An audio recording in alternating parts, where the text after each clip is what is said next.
Someone in our chat room just said Clayton and Natalie should dance to that music when we start the show, when we read the news. No one wants to see me dance. Absolutely not. That song? No way. Welcome, I have another song in my head, Amor Prohibido, which means Forbidden Love by Selena, because the Trump administration just announced that diplomats living overseas cannot have romantic relationships with Chinese people, which just made that super hot.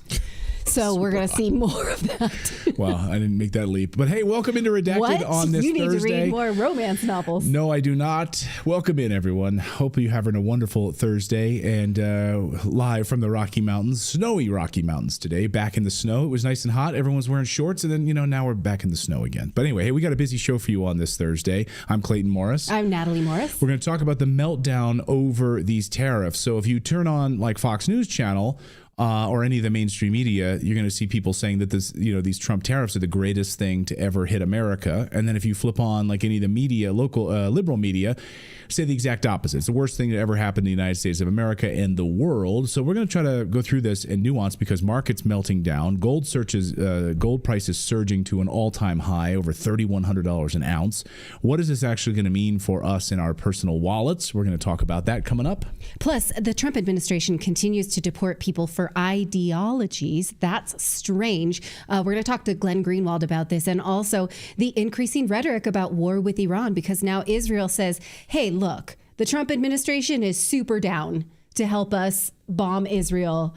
They're our best friends ever. Iran. We now, to bomb Iran. Yeah. So we got a buddy now. We're going to do this thing. Who voted for that? Who wants that? Raise your hand if you want a war with Iran. We're also going to talk about Colorado's misgender law. So if the House in Colorado has just passed a law, it hasn't passed. They passed the House committee. It's going to be going on its way to the governor's desk, it's just an insane law. Like if you misgender someone or dead name someone, that's a discriminatory act. Could also break up families if maybe the husband doesn't want to support the fact that maybe their 13-year-old daughter suddenly decided to be a boy. That could actually break up a family under Colorado's new law. So we're going to speak about that because this could, spread to the rest of the United States. We're going to break that all down for you. So we got so much news to get to today on your Thursday. Good to see everyone. Also, I should mention at the end of today's show, we're trying something new. Our friends over at Rumble have invited all of you guys. If you guys are a Rumble Premium subscriber, we're going to do a hangout after the show today and sort of just hang out with our Rumble Premium subscribers and kind of talk about the world, the news, and everything. So we're going to do a special live stream a little bit later. So if you just go to rumble.com/premium, you can save $10, support freedom of speech. There's no ads or anything like that. So if you use that code Redacted, we're going to do that a little bit later in the show today on a Thursday. And we're going to try to do that every Thursday, actually. Yeah, that's super fun. Yeah. Hey, I have another question. This is something we're going to get to later. The all-female crew going up in a Blue Origin flight in a few weeks. I want to ask you, Clayton, when you book a flight to anywhere, are you the crew? Always, yeah. When you get on the plane, all of a sudden you're the crew. Right. When I walk in, they say, Clayton, we're not flying the plane anymore. You are the crew. Right. Yeah. So they are passengers. It's a self-automated flight, but they're trying to sell us this idea of feminism with these, super slick ladies who are taking a space flight on Blue Origin, and they're telling us they're the crew. Great. They're astronauts. That's what that means. I want to fly with Bezos' wife on a space shuttle. I know a friend of we had this conversation is like, do you think he actually wants to make her safer, or is she like a liability? Would you go with her or not? Would you be less safe with Jeff Bezos' fiance? You know where I'm going with this. There's so no anyway, yeah, we're going to talk about this later. So let me know what you think. When you board a flight, are you the captain? I'm the captain now. All right. Well, are the new tariffs liberating, or is this going to tank our economy and our personal finances? Again, if you flip on Fox News Channel, you're going to see that this is the greatest thing for America. If you flip on CNN or MSNBC, this is the worst thing that Trump has ever done for the history of the United States. So all kinds of yelling happening about online right now. So we wanted to ask Carol Roth, finance expert, author of the great book, You Will Own Nothing, to join us now to talk about all of this and more. Carol, great to see you. Welcome back to the show. Yeah, nice to see you guys. It's been a little bit. It has been. So help us sort through this because, I think this deserves some nuance here. And I think most Americans watching right now are like, how is this going to affect my family? How is this going to affect my ability to send my kids to college, put food on the table? If you watch Fox News, this is the greatest thing for America. CNN says this is the worst thing for America. Where do you come down on this? So I come down in the where everybody's going to hate me because I do live in a place of nuance. So I'll just start with that. I think it's important to talk about these tariffs in context. And the context was that coming out of the last administration, people had absolutely been decimated. Their personal balance sheets had been crushed by inflation. We know that they took on record debt. Their savings were down. And they voted overwhelmingly for President Trump because they wanted him to bring some stability and certainty to pricing and to the economy. They wanted things like deregulation and certainty in the tax code and incentives to put forth more growth in the economy and be able to have a clear path.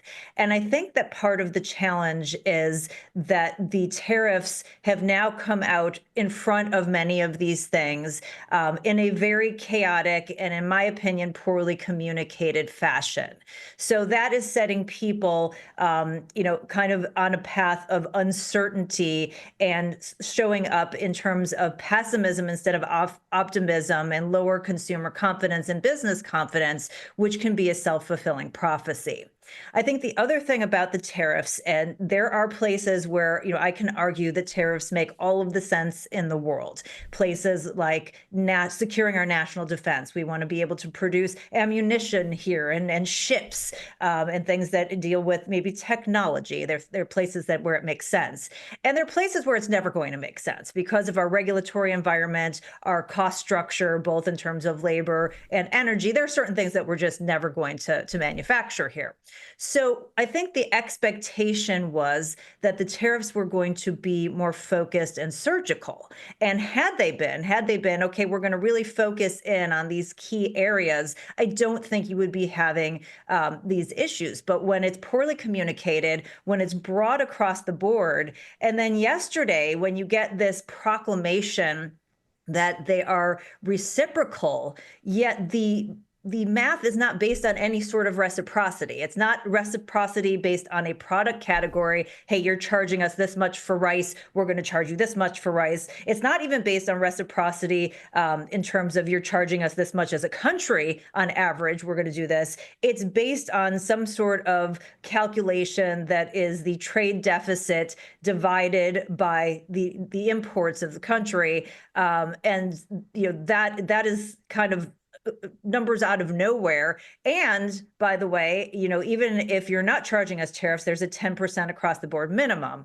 So it makes no sense in terms of this concept of reciprocity and how all of this was calculated. So I think that's part of the frustration. It's not that, a specific, tariffs are bad or tariffs aren't. It's the approach, it's the communication, and frankly, just a lot of the conflicting statements around tariffs that I think is causing a lot of the consternation. And unfortunately, it's become very politicized. Depending on which side of the aisle you're on, you're going to make an argument in many cases that you would never make if it was happening on the other side of the aisle. Right. And as you point out, since it's not a one-to-one reciprocity, you charge us 10%, so we'll charge you that much. That opens the door for negotiation with dozens of countries. So now each one of us has to come back. And does the Trump administration, you think, even have the bandwidth for that? Is there any possibility that this is just an opening salvo?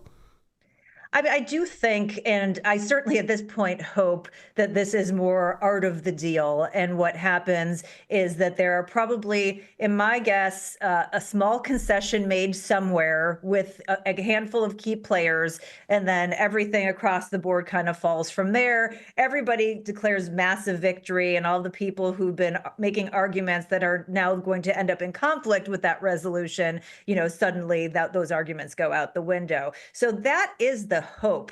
But the longer term concern, and I think you can see this in the markets, is how long does this last? Because the Trump team seems very committed to this.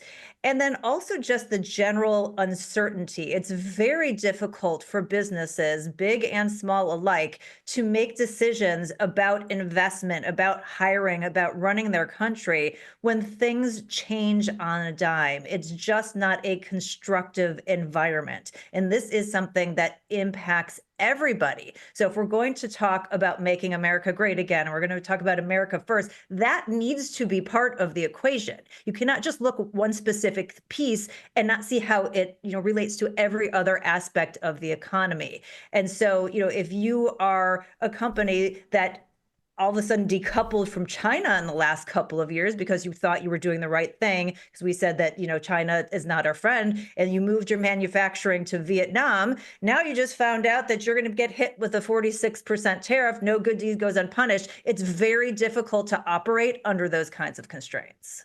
Right. Well, it's interesting. Obviously, the people who hate these tariffs are saying that this is going to collapse a number of countries' currencies, that there's going to be a high rate of panic. And when investors sense panic, they kind of run. They don't walk, they run.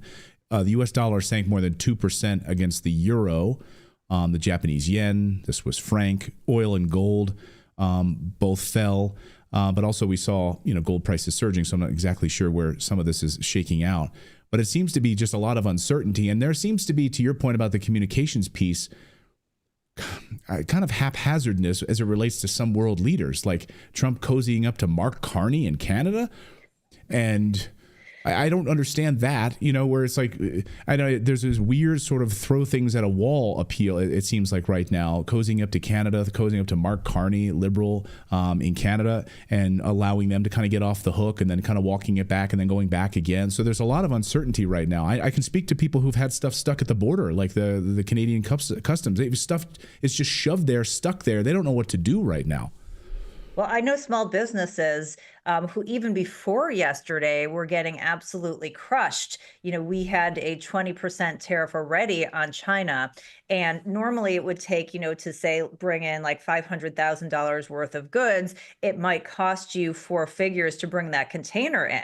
But when you now have a 20% tariff on top of those goods, it costs six figures to bring that container in. And no, China is not paying for that. That is the small business paying for it. So either they put that out to their customers, which ends up making it more expensive for individuals, or they try to eat that. And over time, it ends up putting that company out of business. And that is American jobs. It's also customers from overseas who are bringing their money into the United States to buy the company's products. So again, everything is interconnected, and there isn't enough thought given as how does this impact Main Street, even something like the stock market, because there are going to be a lot of people who don't care about Wall Street and say, well, these fat cats, they've been getting rich. But again, that comes back to Main Street, because when people's 401ks and pensions are going down, they feel less wealthy. They make fewer purchases. That impacts the ability, again, to hire and invest, and it becomes a self-fulfilling prophecy. And again, in context, we are in a position, a very precarious financial position that the Biden administration left us in. So if we all of a sudden end up in a recession because we're not getting receipts from capital gains on the stock market, and we're not getting, the same kind of bump of growth of the economy, and we don't take in as much in revenue at the government level, that could actually explode the deficit to GDP and put us into a debt spiral. So all of these things, again, are interconnected. And Clayton, I want to point out one thing, because you said something in sort of a passing, and I don't even know if you realized how important it was, but the dollar is down, the 10-year yield is down, and these are actually objectives of the Trump administration. It's something that they have been trying to affect. So there's part of me that believes that that is part of the reason we're seeing this, heavy-handed approach, is to get these down so that we can have some sort of grand Mar-a-Lago accord and reset the financial landscape. Because right now, we cannot go on paying more for interest than we can for our defense. Hold on. So there's been a lot of speculation. You bring up a great point, but there's been a lot of speculation that this is an intentional move. We know the 10-year yield. Yes. We talked about that yesterday on the show. They're trying to get that number down, right? You're right about that. But there's been a lot of speculation. They're trying to, in many ways, torpedo the U.S. dollar. Correct. And maybe even push it back to a gold standard once again, using this as a way, sort of, I don't know, like a Trojan horse plan here. Do you buy into that? So if you go back and you listen to Secretary of the Treasury Scott Bessent and some of the things that he said before he was part of the Trump administration, there is a specific speech that he gave at the Manhattan Institute, I believe, last June. And he's talking about the fact that, we are at the precipice of this new global order, and he sees that there is going to be some sort of a reset needed, and that he would like to be a part of it. So he's already been sniffing around that. He's also, if you looked at comments that he made probably a month or a month and a half ago, he said he was going to, monetize our assets better, which led many of us to speculate that, he was talking about writing up gold, and increasing it on our balance sheet to at least, current pricing, if not, having some sort of an accord that makes it higher. Now, he's since said, oh, that's not what he meant. But just because a politician say that's not what they meant doesn't mean that that's not what they meant. Right. So there are deeper things for sure in play here.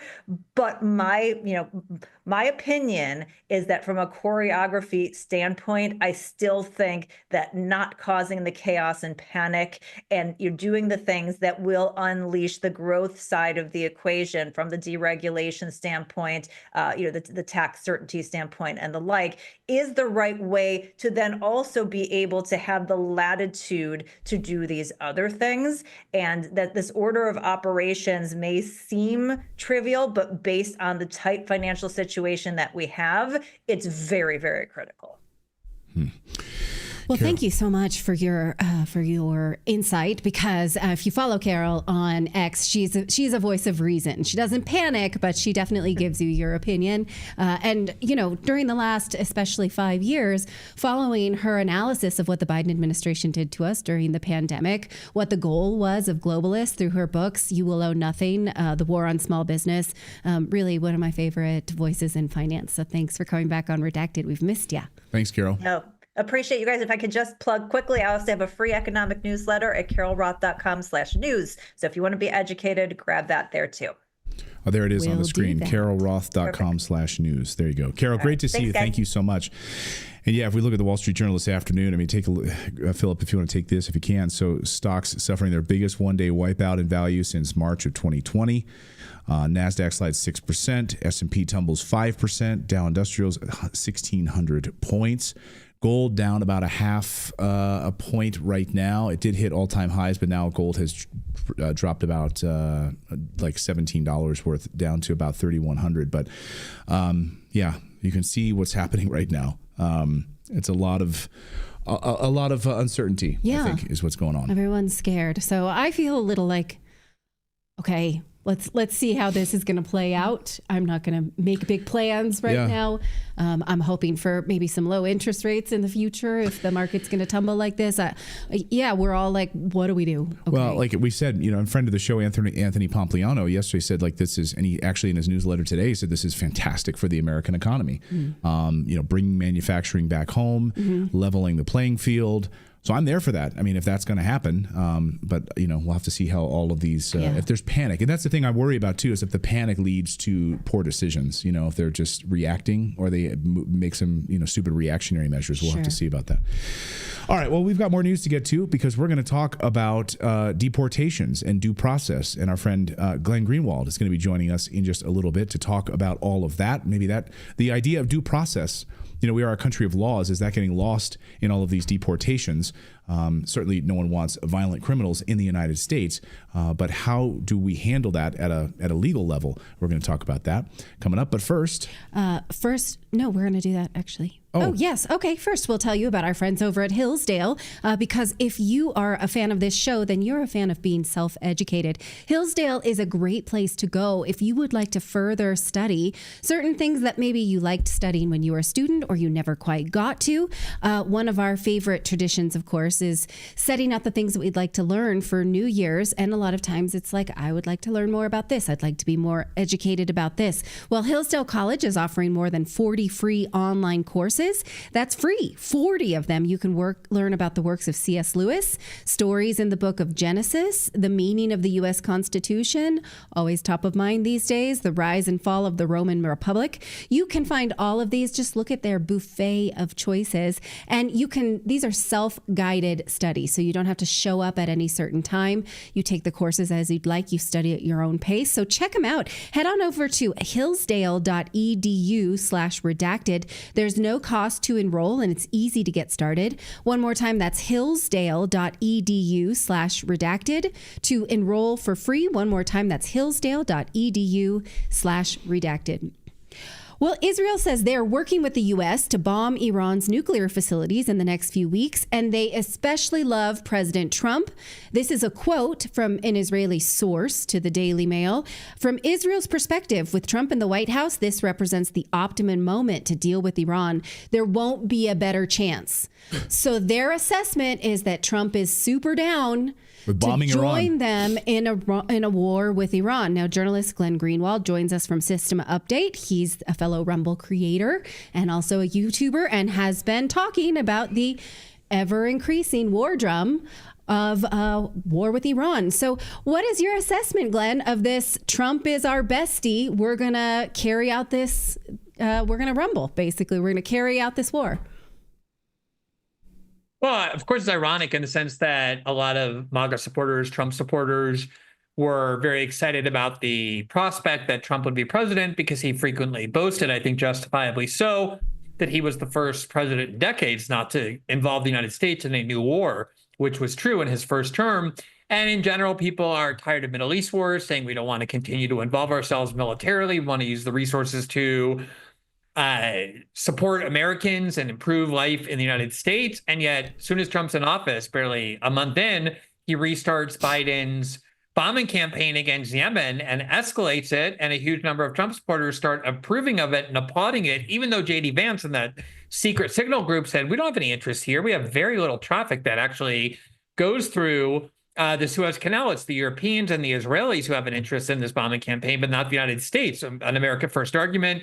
It was disregarded. We're now involved in a new Middle East war there. And now you have Trump overtly threatening to bomb Israel, to bomb Iran, rather. Israel's, kind of main priority forever has been to get the United States to attack Iran, which it considers to be its primary enemy in the Middle East. You never really know with Trump if he's threatening somebody, whether he's doing it because he intends to follow through or because he perceives it as a way to get better negotiating leverage. He said he wants to re-sign an Iran deal, a deal about their nuclear weapons. We already had a deal, but he nullified it in the first term. He says he wants a better deal. Could be just leverage. But when you start explicitly threatening to bomb a country and make plans to bomb a country, that is flirting with serious danger in a way that I think we were told Trump wasn't going to do. Right. I mean, it threatens Americans, right? And it threatens the 50,000 Americans who are stationed in those bases all throughout the Middle East. And you're right. He has done this in the past. In his first administration, of course, he famously, slammed North Korea, said we're going to bomb North Korea, called him Rocket Man. And then they ended up kind of sending each other love letters, you'll recall, like Kim Jong-un was sending President Trump letters on a regular basis, declaring him a really good friend and all of this. So it could be just bluster, but at the heart of it is 50,000 Americans stationed at these bases all throughout the Middle East, which in many ways are just sitting ducks. Yeah, I mean, they've been attacked before by forces in the Middle East in response to U.S.-aided attacks by Israel or by other countries. We have bases still in Syria, in Iraq. We have a lot of troops still deployed in the Middle East for whatever reasons. We also have a lot of oil interests there. I mean, oil companies and U.S. government installations that could easily be attacked by the Iranians. Well, the Iranians are not a joke of a country. They're 3 times larger than Iraq, and Iraq tied down the United States in that invasion for more than a decade. It has a much better military, a much more developed, sophisticated military than certainly almost every other country in the Middle East, with the exception of Israel. So like I said, you're really flirting with real danger. I do think Trump wants his legacy to be, as he's said many times, as a peacemaker. I think you're seeing that in his attempts. We'll see if they're successful to end the war in Russia and Ukraine. But if I'm being totally honest, the reality is that his administration is filled with people who are fanatically pro-Israel. One of his biggest donors, Miriam Edelson, is an Israeli. She was naturalized as an American citizen, has made no bones about the fact that her primary issue is not the United States, but Israel. And there are a lot of people who want him to get involved more in the Middle East militarily, not for the benefit of the United States, but for the benefit of Israel. That's just the reality.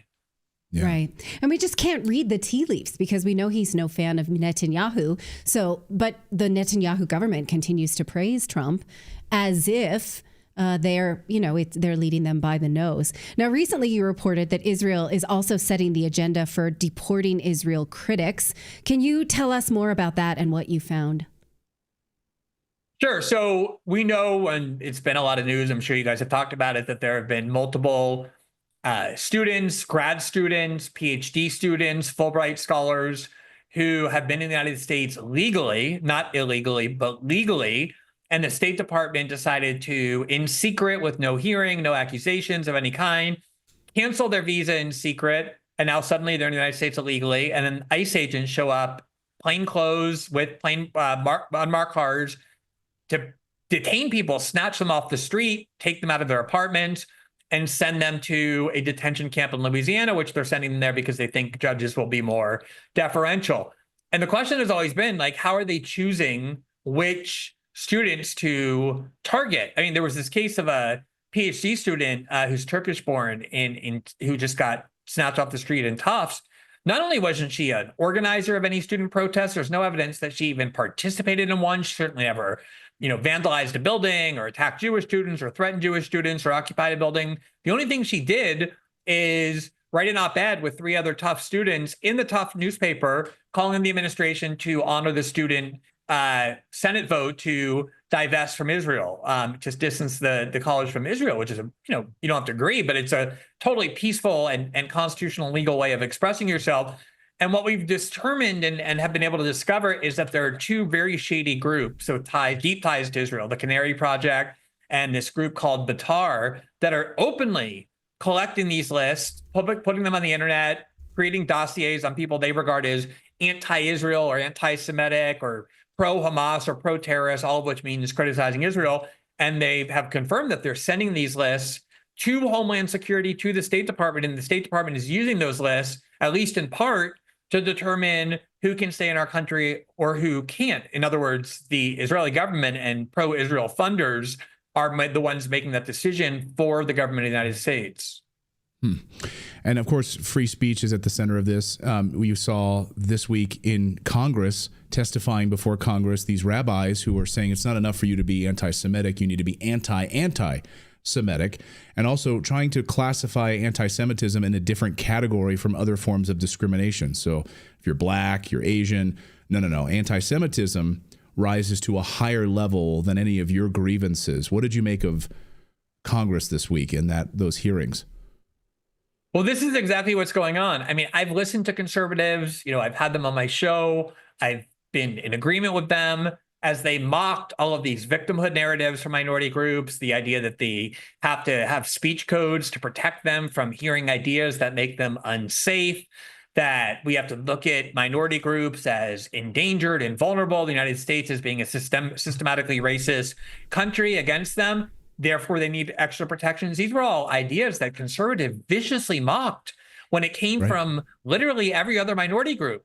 And now this is exactly the narrative that they're invoking in favor of one minority group in particular, which if you look at, just the data, you could argue they're the least marginalized and least discriminated against group in the United States. I am Jewish. I grew up in the United States. I was surrounded in the Jewish community, was raised in it. So I understand the kind of mindset at play here, but that has become the narrative. And it's not only suppressing the speech of foreign students. The Trump administration is doing things like demanding expanded hate speech codes at colleges to radically expand the definition of anti-Semitism to include a whole range of common criticisms of Israel. These universities now are afraid of the government. They're afraid of losing the research funds. So they're canceling speakers. That's cancel culture that the right also vehemently denounced, who might come to campus and talk about what's happening in Gaza. It is an incredibly repressive atmosphere that has been deliberately cultivated in our academic institutions, which have always been the best in the world, always behind the innovation that has driven the United States prosperity, precisely because it's a place where free flow of ideas is guaranteed, where academic freedom is offered, and those are the values now being directly threatened. Well, Jewish people who say such things are being called radical. You're a radical, especially Glenn. on Fox News when they talk about Jews for peace. They're literally calling them radicals when Jews for peace. Jews for peace. Or self-hating, or self-hating, or I mean, it's exactly what liberals used to still tell black people or LGBTs who are not loyal to the Democratic Party or who are conservative, who vote for Trump. Oh, you're an Uncle Tom, you're self-hating, you're mentally ill, you hate your own people, as though being black or LGBT requires you to support one of the two parties. This is what they tell Jews. If you're not loyal to Israel, if you don't revere Israel, if you don't think the United States should finance Israel's military and wars, then it means that you are self-hating, that you, even though you're Jewish, are anti-Semitic. It's exactly the same playbook. Which I may point out is racist. If you tell somebody because of your race, class, religion, or skin color, you must think this way, that's racism. So yeah, you can't think for yourself, apparently. Yeah, exactly. And that's what liberals have always believed, is there are these minority groups that they believe they own and are entitled to their obedience. And nothing is more vicious than when one of the members of those minority groups rises up and dissents and demands the right to think for themselves and to say what they believe. You will never see anything more vicious than a liberal attacking a member of the minority groups that they think they own when they're disobedient. But this is exactly what's being done here. It's incredibly reductive. Oh, you're Jewish, you're an American citizen who's Jewish, therefore you have to have a particular view of our foreign policy toward this foreign country on the other side of the world. Where does this obligation come from? But, right. As I said, it's very mirror image tactics. Yeah. It's so strange to me that this is the one sort of untouchable. You cannot talk about this. If you talk about this, immediately you're an anti-Semite, even if you're Jewish. Or just noticing my own reaction. I was like, ooh, he's saying that. It's scary. And then you saying, well, I'm Jewish, and I felt a little better. What is the programming it's inside a shield. of me? It's a license. Right. It's a license. Yeah. But it shouldn't be. You guys are American citizens. You have the absolute right to comment on this country. Israel is the country to whom the United States has given far more money than any other country over the last 3 decades. We tie ourselves to them in the Middle East.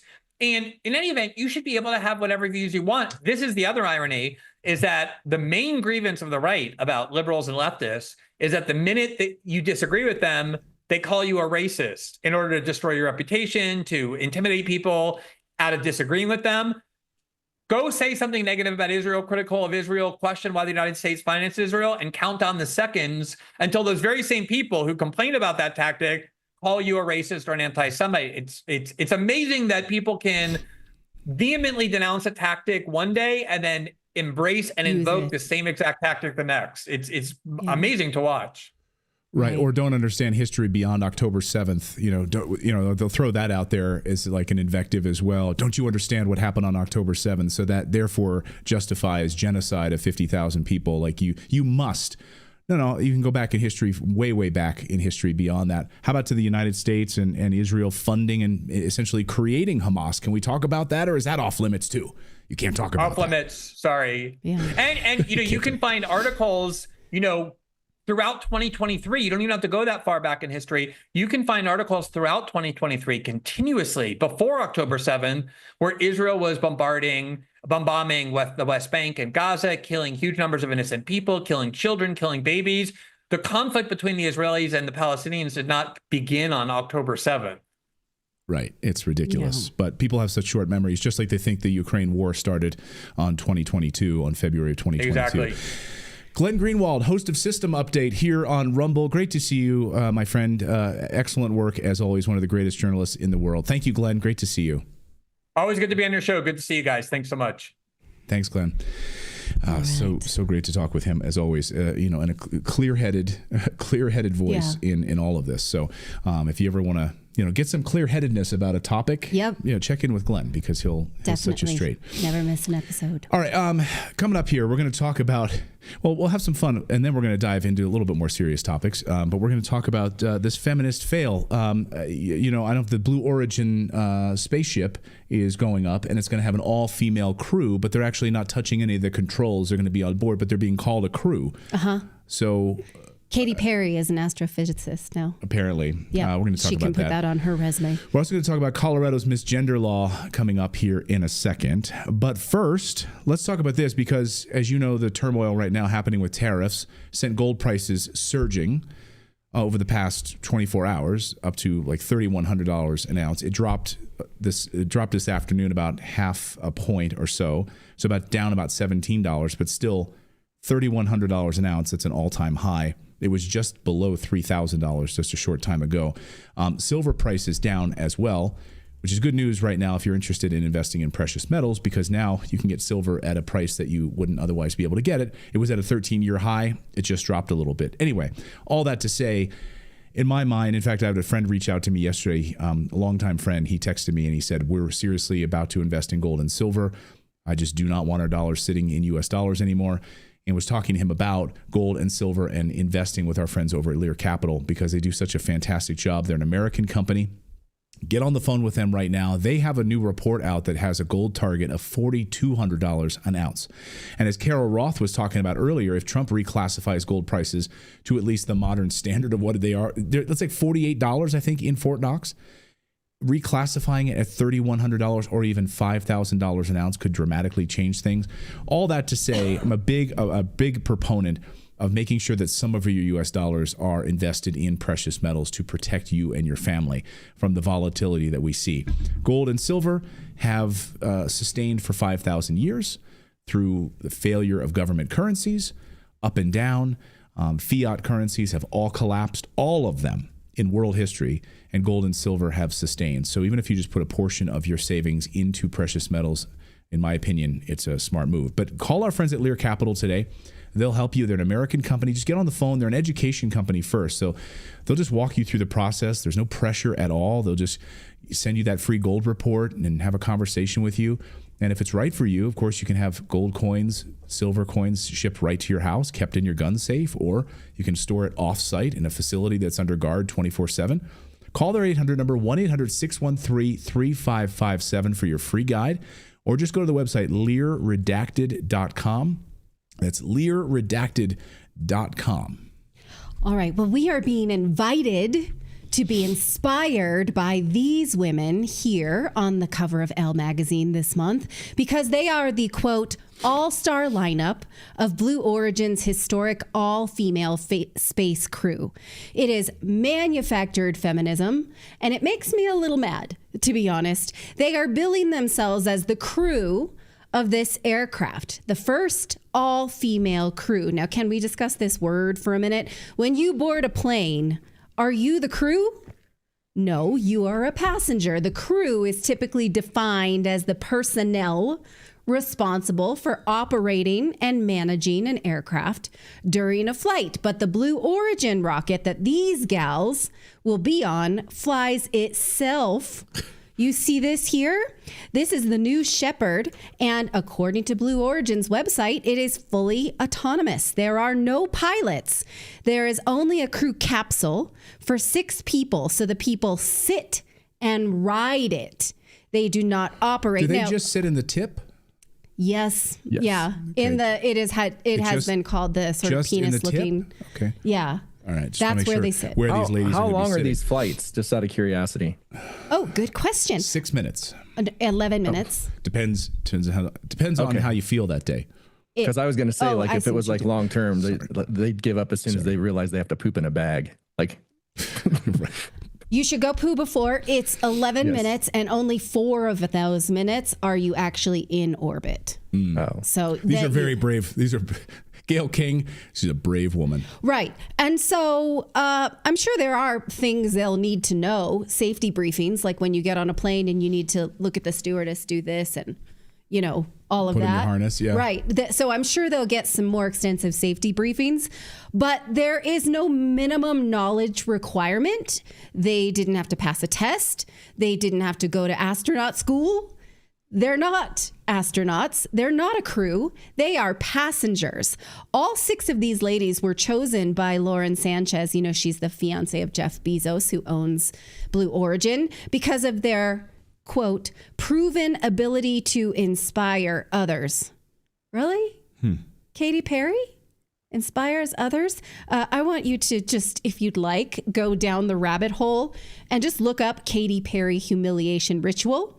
And then you get back to me on her ability to inspire. Now, CBS News anchor Gayle King, who's most famous for being the best friend of Oprah, She says she doesn't want to go because she's terrified. Watch. I got chills too. Yes. I got chills too, guys, because I have to tell you, I'm so afraid. Stop, Gail. I am. I'm so afraid, but I'm also so excited about it. When they asked me, and they asked me around Thanksgiving, I was like, no. Then I started thinking about it. I met with favorite daughter Kirby, favorite son Will, Oprah. That's my kitchen cabinet. They will all be there that day with their spouses. And I just thought, what a unique opportunity. And then yesterday, I met the crew. We're now the crew. We're all on a text chain together. And their stories are so amazing. When Aisha was told, your dreams are too big. Somebody else was told, women don't go in. We'll introduce you later, but one mom said her son, when he was a little boy, and she said she was going to space, his kids at school said, you're a liar because moms don't go to space. And now she's going. Somebody else is a sexual assault survivor. Katy Perry is she's a different kind of dude. She comes from a totally different planet. It's been her lifelong dream.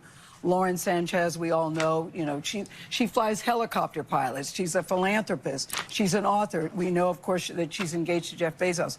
So all these people, this has been their dream. This was never my dream. No. Yes, but Gail, it was never my dream. And somebody said, well, maybe you need to have new dreams, Gail. No, maybe but Gail, actually, that's good advice. And it is. I think it's so awesome. I don't know how to explain being terrified and excited at the same time. It's like how I felt about to deliver a baby. Oh. Okay, no, this is not like when you're about to deliver a baby. That's not. Moms don't go to space. Really. Things that were never said for 1,000. Alex. Yeah, I think you do that, go into labor, which is horrid, because you love your family and because it's a unique ability that women have. Anyone, even a dog, can sit in the Blue Origin rocket. So that's not at all like having a baby. I say no to that, and it kind of pisses me off. Now, this line from the Elle profile really had me. They said, based on the statistics of women in space exploration, it is evident that representation is needed. Why is this a problem? Right, exactly. For 4 minutes. Wait a minute. In a plane that they don't fly, why is it a problem that women are underrepresented in space exploration? They frame this as, us riding this rocket ship will help other young girls want to do more math. I fail to see that connection because they didn't build this rocket. It was built by men and it will be run by men in a disproportionately male-run company. That's just the way it is. That's just it. I don't see it as a problem. Turns out like a lot of young men like to make rockets. Yeah. And that's kind of, a career trajectory for a lot of young men who were out in the backyard with the Estes rockets growing up, and you'd set cornfields on fire and then you'd burn things and then the police would come and the fire department would come after you launched your Estes rockets and everything caught on fire. I mean, I'm not speaking from experience or anything, but this is like a normal thing for young boys to go through and then become. So is it a problem that too many men built this rocket that you now say is safe? And are you taking credit for that? Saying, yes, look at us, we're all female. We're riding it. But the men built it and are engineering it and will man it. Why don't they control it? Instead of sitting in it, put like 6 men in there and have the women go to the control room and just wing it and see if they can launch the rocket. They won't go on it then, right? They would only go on it if the current experts are there. And this was made all the more apparent with all this makeup talk in the article. Like, oh, we're going to be the first ones there with our hair and makeup done in space. And Katy Perry saying, we're going to put the ass in astronaut. We're going to look so good up there. It's going to be glam finally. And Lauren Sanchez saying, well, my eyelashes are going to stay on because I glue them on. So the blast off, even if wouldn't that be amazing if you see her live stream with the lashes all over the place? Oh, they're gonna have a close up, and I bet she'll wear, instead of like an astronaut suit, she's gonna have some low cut top on, so you can see her. I was wondering about that because she skis with all the way up to here. I'm sure she has frostbite. And then now, are you actually gonna wear the suit all buttoned up? You're gonna allow us to see you not looking like that? And then another one was like, well, I'm gonna wear lipstick. One of these non-celebrity passengers. So this brand of feminism is as fake as it gets, and it's made worse by these women pretending that they've had accomplishments by riding it, that they're so accomplished. A rocket made and manned by mostly men. So what kind of charade is this fake feminist dribble? Go ahead. I wonder which one's going to be One small step for women, one giant step for womankind. For mankind. Oh shoot! I screwed that up. Can we do that again? For womankind. Look at us, girls. We're women up here. This is we're girl bossing and taking the accomplishments of men. Go ahead. I'd just like to state for the record, I've been on several boats, so I'm now to be referred to as Admiral Philip. Thank you very much. Yeah, just because you were on them, but they were not crewed by you, right? You were just on the boat. Well, I mean, if I was on the boat, then obviously I was part of the crew. And he's the crew. Then you are the crew. Yeah. My question is, if they are the crew, then what if something goes wrong, right? Like Apollo 13. So now... Or like Space Camp. Well, no, now you've got to deal with it, right? Yeah, you get launched into space like Apollo 13 or Space Camp, and now this group of Katy Perry and Gayle King and Lauren Sanchez have to come together. Right. I'm already coming up with a Hollywood movie on this. Yes. So if something goes wrong. No, you're not. This is literally the plot of Space Camp, where they have to talk you through it. River Phoenix and Jinx. Yeah, but those are men. We need the DEI version. Leah Thompson's in that movie. Oh. Okay. Well, we need the DEI version of it now in 2025. And Kelly Preston. They both went to space. We don't need representation. They don't need men. They can figure it out. Don't forget, like all they'll have to do is ask Alexa, also female, to fix it. Because it's an Amazon run. Yeah, very good. Yeah. I like that. All right, let us know what you think of this. Are they astronauts? Are they taking the accomplishment? Are you buying this fake feminist shit? Let us know. And if you are, why? All right, coming up, we're going to talk about Colorado's misgender law. And then we're also going to talk about what the heck is the deal with this Epstein story, this new Epstein accuser story. Was she hurt? Does she have credibility? What's going on with the Diddy lawsuits? Let us know what you think of that. But first... You know, the problem with these huge tech companies is they don't want just your money. They want to know everything about you. Shadowy data brokers making a living compiling detailed profiles of your online activity, selling them to marketers and other corporate interests that want to control and target you with ads. And they're not just selling a product, they're selling you. But you don't have to let them. There is a way to keep your browsing history truly private. And I use it every day. It's an app called ExpressVPN.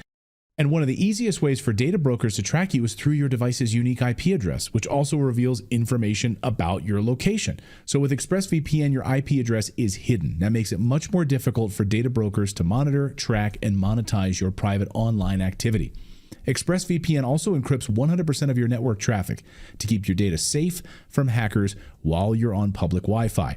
ExpressVPN works on all of your devices, your phone, laptop, tablet, you name it. I have it on all of mine. Just tap one button, you turn it on, and you're protected. It's that easy. You know, when we were living in Europe, we had to use ExpressVPN every day to be able to do our job because Europe bans websites. So for us to be able to get online and be able to access different websites, we had to use ExpressVPN. Plus, keeping all of our online data safe just made sense. So protect your online privacy today by visiting expressvpn.com/redacted. That's expressvpn.com/redacted to find out how you can get up to 4 extra months for free. Just go to expressvpn.com/redacted. Well, you know, some days when you wake up, it feels like the world has gone mad. Well, nowhere is that more apparent right now and more evident than in the state of Colorado. This week, where the Colorado House Committee has voted 7-4 to pass a crazy transgender bill that makes misgendering a discriminatory act. Even worse, it takes children away from parents who dead name or misgender a child. And it pushes crazy gender ideology in all schools, including private and charter schools. Not surprisingly, I know this might come as a shock to many of you, that every Democrat voted for this madness. But someone who's brave and actually cares about children and cares about Colorado families is GOP Representative Jarvis Caldwell from Colorado's 20th House District. He voted no on this, and we just peeled him away from the House floor because they've been in the middle of all sorts of fights right now down on the House. Representative Caldwell, thanks for joining us. Thanks so much for having me. I really appreciate you covering this topic.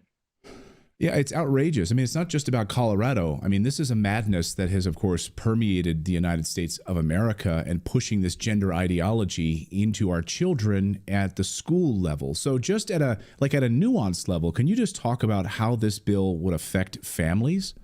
Yeah, absolutely. So this bill has 9 different sections to it. So it actually has a very wide range of what it's trying to do with this transgender ideology nonsense. So the first portion of the bill, as you mentioned, it has to do with custody. And what it does is it directs courts to give the paramount consideration is the word they use, but basically give preference in a custody dispute to the parent who affirms the gender of the child instead of the parent who maybe wants to get the child treatment. And, at its core, I'm a bit cynical from all I've seen here in Colorado. I think that is the goal. I think the goal is to no longer allow you to try to get treatment, because in order to try to give your child treatment, you have to, in a sense, misgender them and tell them, no, you're not really that other gender. We're going to take you to the doctor or a counselor. We're going to try to get you treatment. But what this bill is saying is if a parent is doing that and not recognizing or affirming that gender, then that is the same as child abuse. But the word they use is coercive control. And the definition of that, it's child abuse. So they're saying you're abusing your child by not affirming their gender. So that's just the first portion of the bill. There's a school aspect to it as well, as you had mentioned, and that's section 5. So to give you background, I'm a charter school board member down in Colorado Springs, and we have a gender-based dress code, which is we have boys' uniforms and girls' uniforms. Now, if a child wants, say it's a biological boy and he wants to wear girls' uniform, by law in Colorado, we can't necessarily refuse that, but there's a process. We bring the parents in, we sit down, we discuss it, and if in the end that's what the parent wants, by Colorado law, we can't deny that. What this is saying, what this bill is saying, you can't even create a gender-based dress code anymore. And in committee, I specifically asked the bill sponsor, Lorena Garcia, this. I said, when you're saying we can't create one, you're saying we can no longer have boys' uniforms and girls' uniforms. And she said, yes, that's correct. And I said, so the flyer that we give out with approved clothing for boys and approved clothing for girls, what you're saying is we just have to have a flyer that just has a bunch of articles of clothes and say wear whatever you want. And she said, yes, that's exactly what I'm talking about. There's another aspect of this bill, and it's section 3. And what it says is if Colorado will not recognize court rulings from other states, if it has to do with the one parent bringing the child to Colorado to get gender affirming care. So think about a situation like this. You're in Kansas, you have 2 parents. One of the parents brings a child to do gender affirming care in Colorado because it's pretty much the Wild West here and there's no rules on it. And let's say this Kansas, the state of Kansas has a court ruling that says the custody belongs to this other parent that's still in Kansas. You have to bring that child back. This bill is saying, no, basically what we're calling it is like a transgender sanctuary state. They're saying we won't recognize that. And that goes directly against Article 4, Section 1 of the U.S. Constitution, which is also known as the Full Faith and Credit Clause, which says states must honor and recognize and abide by court rulings in different states. So that's another aspect to it. And then the last very big piece of this bill is about the Colorado Anti-Discrimination Act. And what it says is you can't misgender somebody in a place of public accommodation. And if you look up the Colorado Anti-Discrimination Act, a place of public accommodation, the word public is in there, but what it actually means is private businesses. It means, and there's a list in there, I mean, hotels, restaurants, airports, anywhere. And so if you are a business owner and you misgender someone, you can be in violation of the Anti-Discrimination Act. So if you have an employee who is one day dressing up as a girl, the next day decides to be a boy, and you call that person by their former biological name, you could face all sorts of problems. So, I mean, what kind of penalties are we looking at for a business owner? Absolutely. So you could face like civil liabilities, much like if you recall the Jack Phillips case here in Colorado, right? Which is in my opinion, a First Amendment free speech case. And what they're saying, apparently Colorado's learned nothing, because the Jack Phillips case is here in Colorado, right? The baker who refused to bake a cake for certain individuals. And what we're now saying is we're basically ignoring that and saying, okay, we're going to apply this to all businesses. I don't understand how the bill sponsors can think it's any bit of this is constitutional. This is definitely going to drive a lawsuit. I was confident that this bill was going to die in the appropriations portion, the appropriations committee, which is where it goes after it went to the Judiciary Committee, where I heard it, because it had a $14 million price tag, $13 or $14 million price tag. So in committee, what they did was they amended out that portion and brought it down to $0. And that means that it doesn't have to go through appropriations anymore. And Colorado has a $1.2 billion budget deficit right now. So it would have certainly died in appropriations. But because they removed the fiscal note, it's no longer going there. So I don't really see any roadblock for it to go all the way to the governor's desk at this point.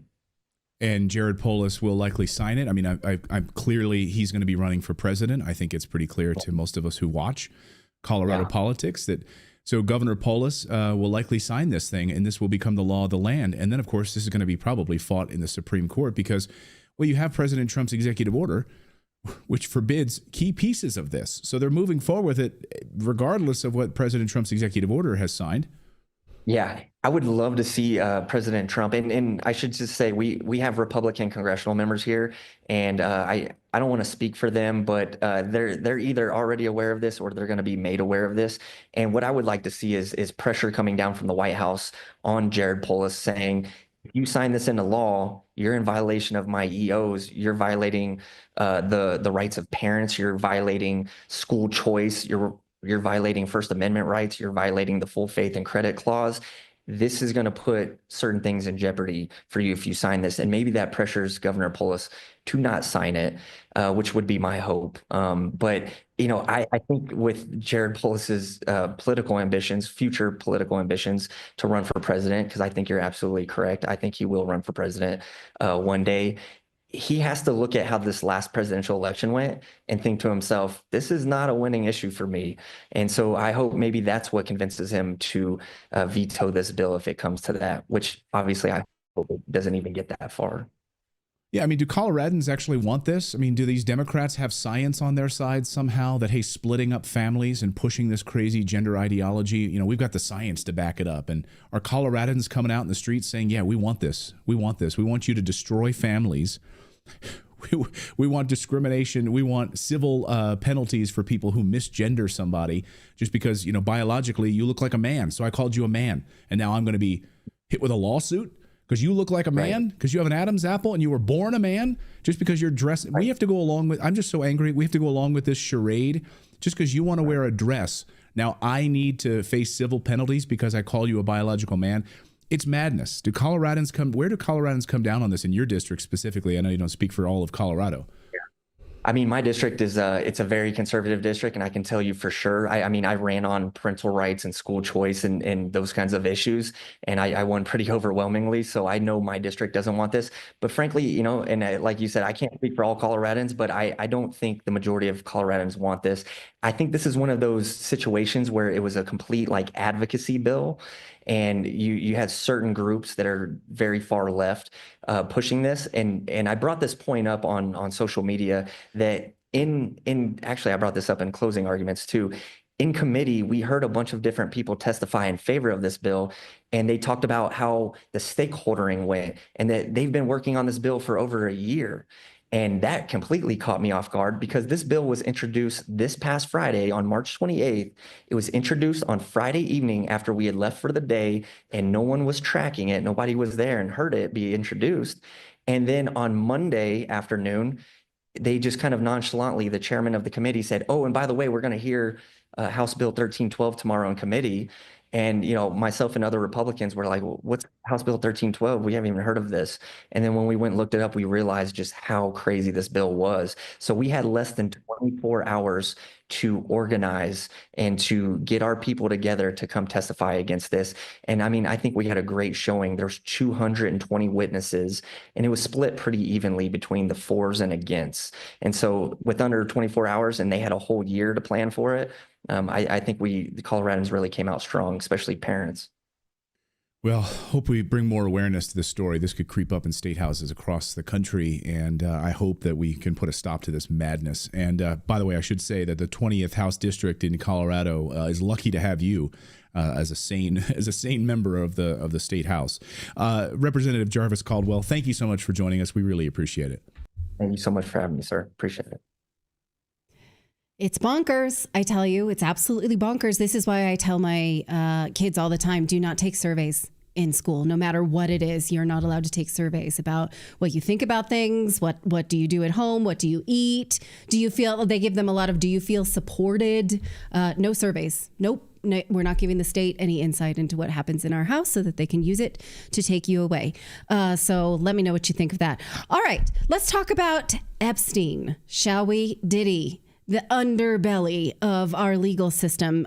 So on Monday, Virginia Giuffre, she's a prominent accuser of Jeffrey Epstein and Prince Andrews. She claimed on Instagram that she was involved in a severe car accident in Australia, resulting in kidney failure and a prognosis of just 4 days to live. You know who she is. She's famous from this photo with Prince Andrew and Ghislaine Maxwell in the background.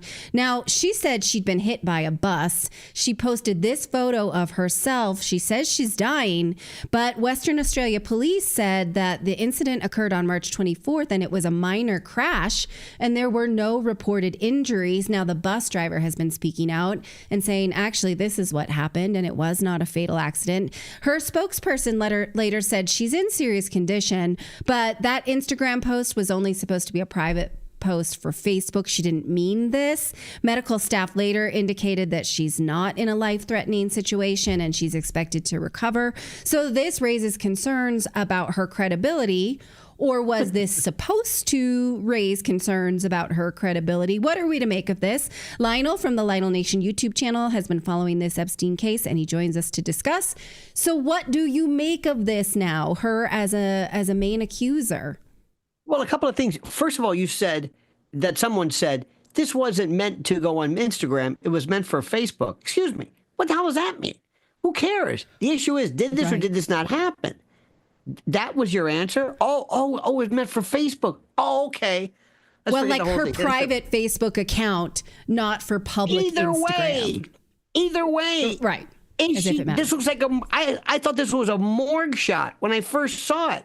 Lividity, the eyes. I thought, oh my God, they killed her.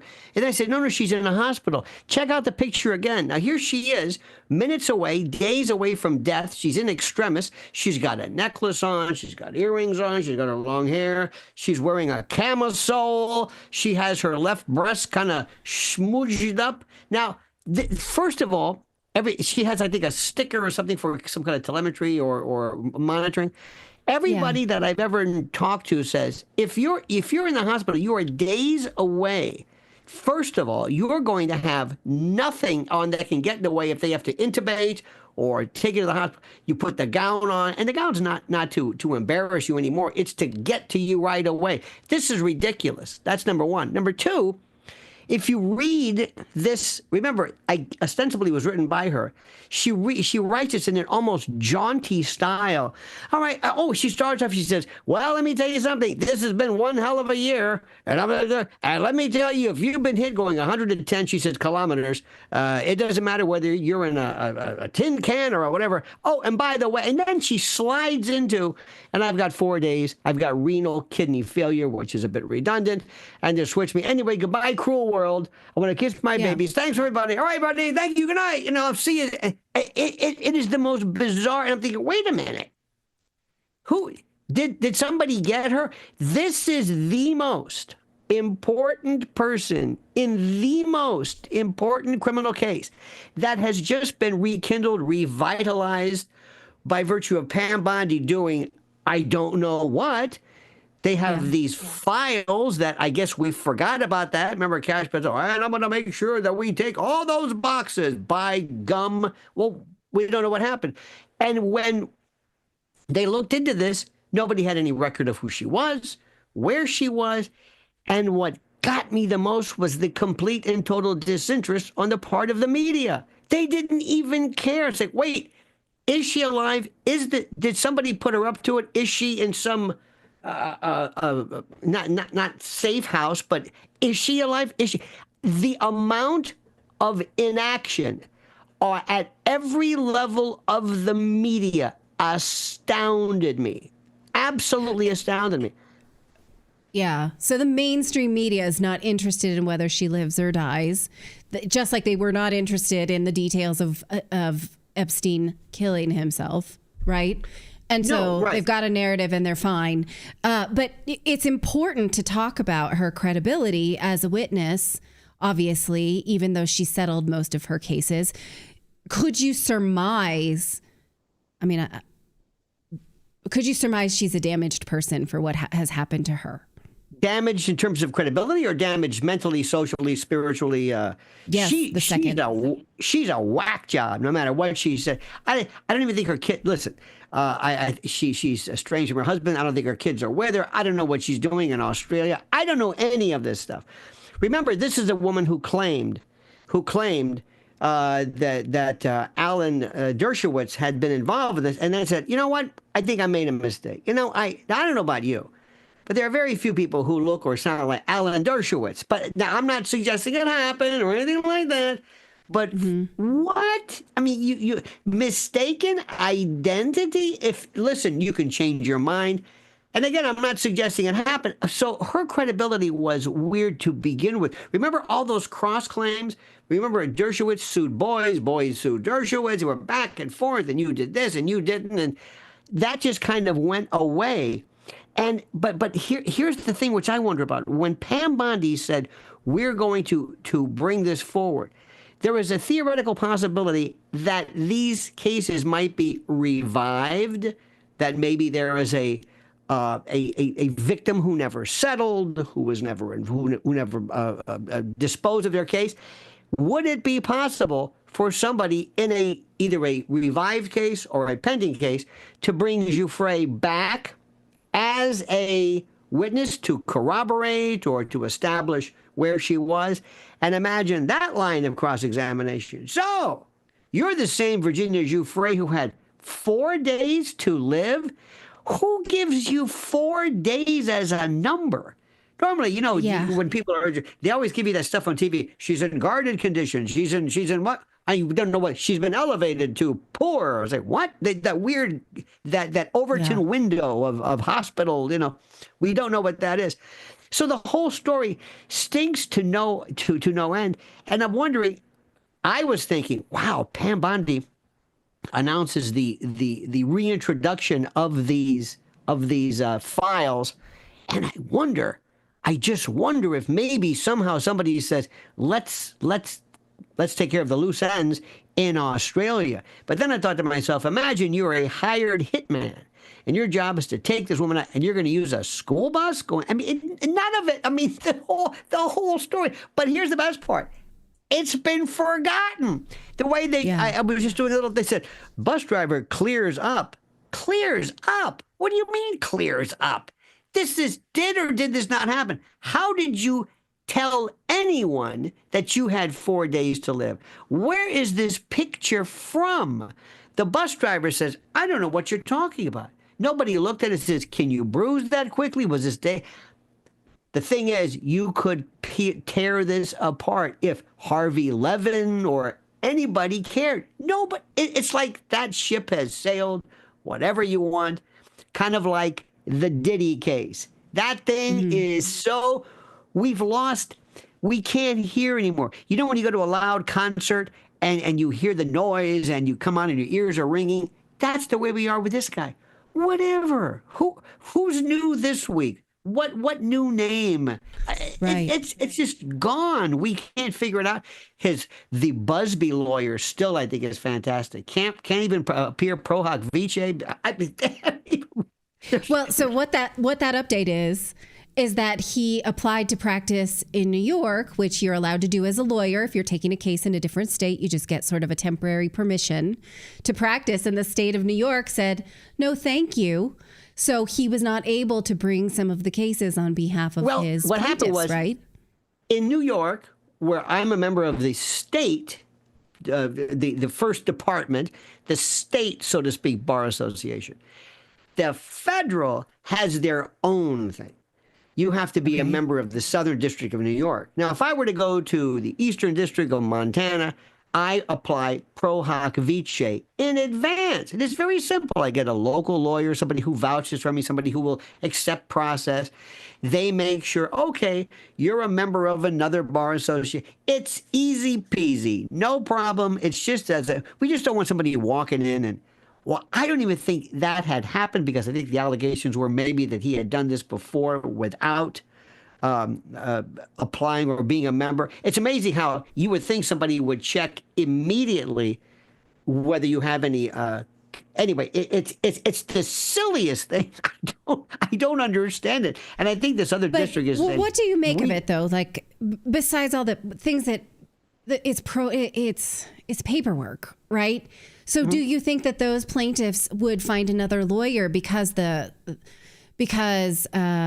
Beyond Jay-Z had said the lawyer coerced these victims into filing these lawsuits. And Busby is saying, oh no, they absolutely wanted to file the cases. So they should then file them with somebody else if they're that motivated. Well, That's you what would should think, happen, right? Right, Yes. you would think. I feel sorry for, or always concerned for the plaintiff in this. But remember what we've said initially and from the beginning, no matter what happens, no matter what happens, you still have to try this piece of crap, and you're going to have to go before a jury somewhere at some point and explain when this was 30 years ago and what happened. I was reading something before from trying to keep track. Every week there's another person who says, yes, I was there and I saw Michael Jackson was there, and I'm just picking up a name.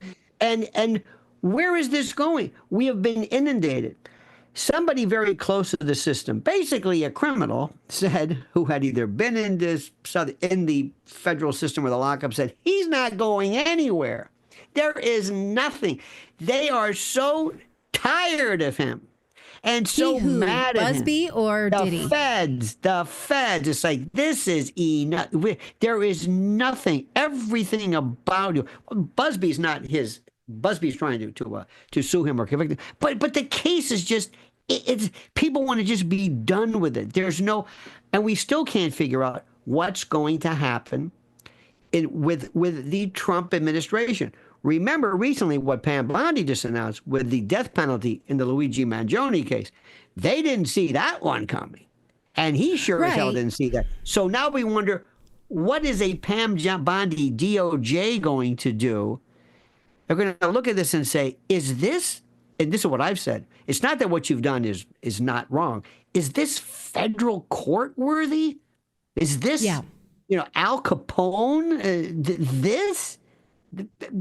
Federal court is, international terrorism, and it's bad. So there might be the sense of the new DOJ saying, look, this isn't our case. This was yours. We don't like it. And maybe, in a very extrapolated way of looking at it, maybe this administration has more of a kind of a sentimentality towards celebrities. You know what I mean? Maybe they kind of dig them more. This case, who are the how old do you think the victims are today? Remember baby oil parties? What are they? That's 40 what we're years talking old? about? No, because they're 25. No, they were 20 at the time. So yeah, they're in their 40s. I mean, so remember when Trayvon Martin, that terrible shooting with Zimmerman, when we saw this little picture of Trayvon Martin in basically, kindergarten, we thought, oh my God, he shot a kid. No, it turns out he's 6'5", and well, when you see the victim, imagine you're in court and you've heard about these, and somebody comes in who's, 40 years old, looks like a regular person, and sits down, immediately, where is that sense of, I'm going to get this bastard? It's not there. I'm not suggesting nothing happened. But now, if there were children, if this was current, if there were pictures, if there were something, you're going to have these people trying to convey to a jury, this is what happened. And can you imagine the cross-examination? How were you there? You were an adult, right? So what you're saying, though, is that the air is out of the balloon and that perhaps the Biden administration was motivated to give some red meat to people who understood that there were these sex rings involved in Hollywood and music, and they got some, and that might be it. This is I mean, we were hoping that they would all fall, right? That we would see it all, and it may have just been a little red meat to the lion, and that's it. If this was a state case, I would say I would say I understand completely. It happened in Hollywood. Yeah. But federal, and they got him. Remember when they got Diddy at the hotel on 57th Street, and they went and I'm thinking, wait a minute, what are we doing this? Why he's sitting there with Sam Bankman-Fried? He's with terrorists, and Diddy. Now I'm not trying to minimize it. But the same thing is when you have drug dealing. If you have somebody who's doing nickel and dime bags, you're never going to see that in federal court. You're going to see big volumes. I never understood this one. And what's happening is that we are so inundated. We are so habituated. We're so deafened by all of the people who apparently were involved in this. There's no sense of anger or, we're going to get these guys. Let me tell you something. We haven't seen Diddy in a while. Have you seen pictures of him? He's got white hair and he doesn't have his diet. He doesn't look, from what I'm hearing, he doesn't look anything like he used to. And if there is a jury who looks at him and you see somebody who looks like, who's this? What happened to? I mean, because if you thought you were going to get into the deep, the underbelly of Hollywood and the Jay-Z. Yes, I did. There's no Jay-Z there. You're going to see a guy who looks like Bill Cosby or something who sits down there and you go, who's that? That's Jay-Z. That's Jay-Z? Who's this one? Well, she was 25 years old. One of the things I'm sorry to say, and I want people to understand this, and this is terrible. If you can't prove a case, it doesn't mean the case didn't happen. It just means that somebody's not going to be found guilty. There are some cases, as you know, that you just, for whatever reason, it's hard to explain or there's no oomph there. But this did something, I think, to really affect and to taint and to affect and contaminate the way we look at celebrity cases like this. Because people are going to be saying, and you know this, is this another Diddy case? Is this another Diddy case? Are we? Where are we going? I mean, all these people are saying, oh, come on. And I'll tell you, Jay-Z's lawyer, Spiro, just got the case dismissed against the New York mayor. Remember his case? Yeah. He did that. He did Alec Baldwin. He represented Elon. I mean, this guy's on a roll. So he is, I mean, do you know what he did? He's the guy. He got the DOJ to sign off to dismiss the case against the mayor of New York City with all of these people running. Yes, but that case was flimsy. Oh, no, it should have been. No, it should have been. Yeah. But, and for those keeping track, I know this may be a bit arcane, but when a federal judge has to call in somebody else, they say, what do you think? Should I dismiss this after the DOJ wants to dismiss? It's like, you're questioning? It doesn't make you look very powerful. Federal judges are imperious. They are gods. So anyway, the whole courts are really, this has not been a good year for the DOJ. And I don't know what's going to happen now after Pam Bondi gets a hold of it. And let me tell you something in conclusion. I am not a fan or a supporter of the death penalty. However, in the case of Mangione, I know we're supposed to talk about this. If ever there was a guy who deserved it, if they can prove it with all of his writings and all of his planning and all of the statutory involvement that one has in a classic death penalty case where you thought it and you planned it and you made this particular gun and it was a ghost gun. you're going to be hard pressed to say, well, this is a death penalty case. So that is, I just had to throw that in there because I despise this punk. And now they're saying he was framed. That's a good one. All right. Well, we'll see them make that case. Yeah. All right. Well, I'm annoyed because, I want more. I want to see a domino effect inside of Hollywood for, all the evil that we know goes there. But you know where you're going to see it? This might. I don't know if we have any time. Yeah. You know where we're going to see it? When they cut the USAID money. Now that wasn't. We'll just use that as a short-term, shortcut version of this. When Elon realized this, the money that was going to all of these people, we will never know. Have you ever noticed why the number of folks, the number of parents in Hollywood had this inordinate number of transgender kids? Oh yeah. I don't know about you. I don't know any transgender kids. I'm in New York. I can stand in a corner and anything you want will walk by. Vikings, any kind of, but we don't have that. Yet in Hollywood, go down the list, 10, 12, they have multiple transgender kids. Yeah. Don't be surprised if we find out one day that they were people kind of on the balls of their arse who basically took a payout to take little Johnny and kind of push it along. And now that you don't have that, oh, you think I'm kidding? You think I'm? Wait till you see. Okay. Explain to me.